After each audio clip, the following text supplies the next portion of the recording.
Boa tarde, está no ar mais uma edição do NIT Notícias transmitida em HD. O trânsito tem se mostrado problemático, lento e com muitos carros nas ruas. Isso tem causado alguns traumas aos motoristas e pedestres. O medo de dirigir é uma realidade entre os brasileiros. É o que conta a repórter Emily Moura.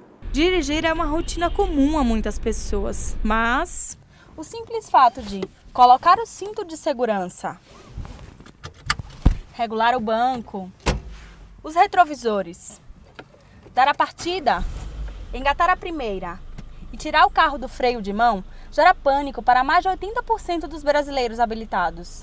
Os dados são do Instituto de Psicologia Aplicada, o INPA. Os barbeiros, como são chamados, podem abandonar a carreira de motorista por medos gerados pela ansiedade, insegurança, falta de prática ou algum trauma de acidente em que se envolveram. É o exemplo de Dona Selma Maria. A falta de prática, muito tempo sem dirigir, muito medo de dirigir.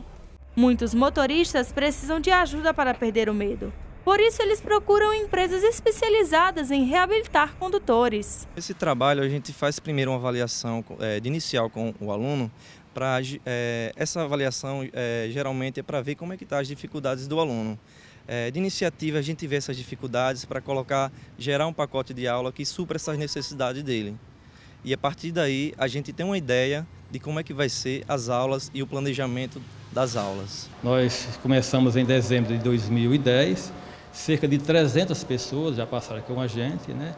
E dirigindo, pra você ter uma ideia, pessoas das mais diversas idades, até senhora de 70 anos, que já não dirige há 20, 30 anos, dependentes muito dos seus parentes e às vezes até com algum problema. Hoje eu não posso, ter um pouco de paciência e assim a gente vai fazendo esse trabalho e tem dado muito certo. O trabalho é concentrado em ações que visam tirar as tensões e fobias. E foi com paciência e treino que Dona Selma já consegue dirigir sem medo. Saio que eu não saía, porque antes eu tive uma síndrome do pânico e hoje eu não tenho mais isso, estou curada.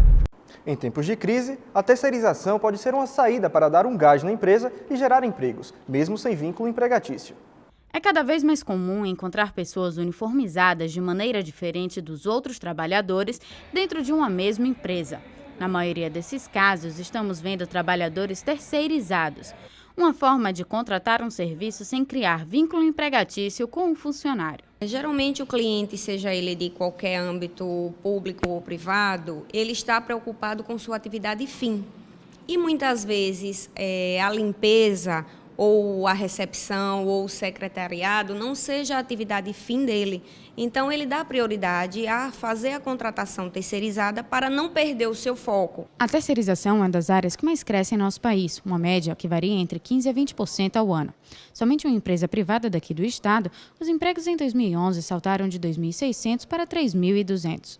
Empresas públicas e privadas contratam esse tipo de serviço, variando apenas nas determinações legais implicadas. Na empresa pública, geralmente é através de pregão eletrônico, de licitações ou mesmo de carta convite. Na empresa privada, pode ser através de um contato com alguma empresa que ele já conheça no ramo de terceirização, ou pode também ser através de uma concorrência pública, onde eles enviam carta convite para participar. Atenção!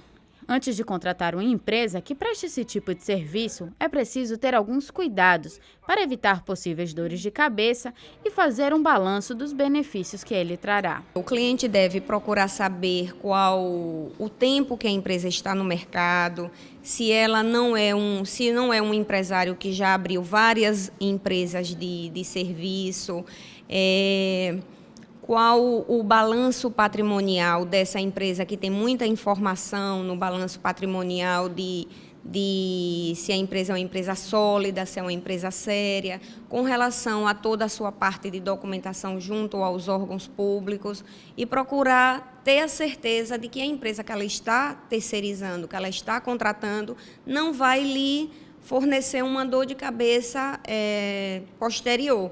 Porque o cliente é coparticipante com todas as obrigações trabalhistas desse colaborador que está prestando o serviço. Esta edição do NIT Notícias termina agora. A gente volta amanhã. Uma boa tarde.